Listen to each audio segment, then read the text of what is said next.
Hi, have you ever wondered why we have reversing valves and heat pumps and how they work? In this video, we're going to go over that. So if you look at a standard AC system, we have a compressor and the hot refrigerant comes out of the compressor, goes to the condenser, which is the outdoor coil, through a metering device, to the evaporator or the indoor coil, and back to the compressor. But if we want to do a heat pump, we have to reverse that. So we would have a hot gas coming out of the compressor into the evaporator through a metering device to the outdoor coil and back to the compressor. The problem is compressors don't work backwards. So that's why we have to have a reversing valve.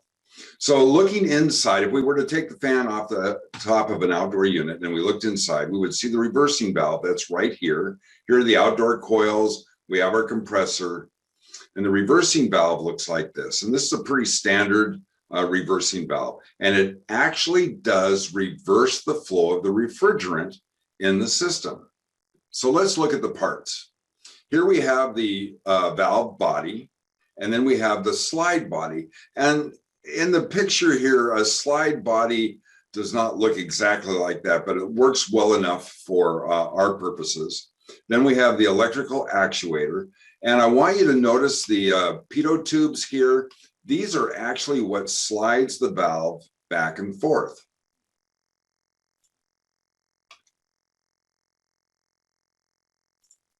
Now there are 4 pipes that come out of a reversing valve. The top one is called the discharge port, and that's because it comes directly from the discharge off of the compressor. On the bottom, we have 3 pipes. The middle one is called the suction port, and it connects to the suction side of the compressor. The other 2 pipes, one connects to the indoor coil and the other connects to the outdoor coil. Now, most reversing valve, the default position is heating, meaning when there's no power to the actuator, it's in the heating mode. So let's take a look how this works. We're going to have our high pressure refrigerant come out of the compressor. It'll go into through the discharge port and out through the indoor coil port of the reversing valve, goes to the indoor coil, comes back, goes through a metering device to the outdoor coil. Then it returns through the outdoor coil port. It goes through the slide valve, out the suction port, and back to the compressor. This way, the compressor only pumps in one direction, yet we're actually able to reverse the flow. Now in cooling, we have to slide this whole thing over. So what happens is we activate the electric actuator. It pushes refrigerant through those pitot tubes and it slides the slide body over to the other side.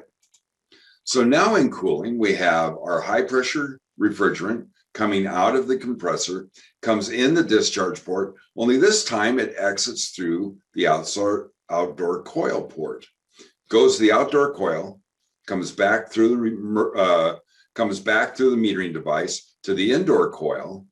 Then it's returned back to the indoor coil port, goes through the slide body, comes back out through the suction port and back to the compressor. So the magic to this whole system is the fact that we can slide this slide body back and forth. When it's in its default position, it's going to be in heating. When it's in its cooling position and the valve and the actuator is activated, it's going to be in cooling. So this slides back and forth. So that's what a reversing valve is for, and this is how it works. Thank you.